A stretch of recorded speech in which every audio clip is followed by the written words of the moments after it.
head. This is Antonio Barbeau, who with his best friend Nathan Pop brutally murdered his great-grandmother in an attempted robbery in Sheboygan County, Wisconsin. We got in, and then I looked to Nate, he nodded, and then I took the first swing. Okay, and when you say that you took the first swing is with the hand axe? Yes, sir. The boys, who were both only 13 at the time, had intended to sneak up at his great-grandmother's and rob her. But upon showing up at the house, they were spotted and invited inside. She was attacked with a hatchet and a hammer, ultimately being struck at least 27 times until she died. She started heading into the living room falling. And as she was falling, did you strike her again? I hit one more time as she was falling. At any point, did you not have the hand axe during this incident? Right after that, Nate took it and he used it, the blade side of it.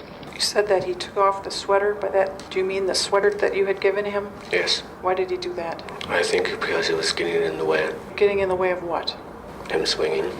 They then stole $155 in cash and some jewelry before stealing the car and ditching it at a local bowling alley, hoping to frame someone else for the crime. A few days later, both boys were arrested. Now in court, Barbeau takes the stand to testify. We were gonna try to scare her to get money and then use force if needed. And when you say use force if needed, was there a discussion about what type of force you might use?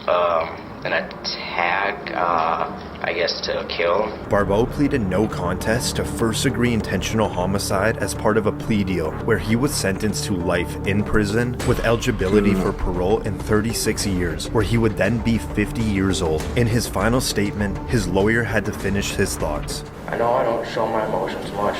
I myself am not sure why, but that doesn't mean I don't. I took away someone's Bro, that's an mother, act, bro. grandma, sister, friend, when I had no right to do so. Pop was sentenced to life in prison as well, but with a chance of parole when he's 45 years old. And I know there's some people out there, all y'all be like, well, they deserve a second chance. They just kids. They were kids when they done that. People make mistakes. No, they don't make those type of mistakes. That's not a mistake. That's not a mistake. Bro, that's your great grandma.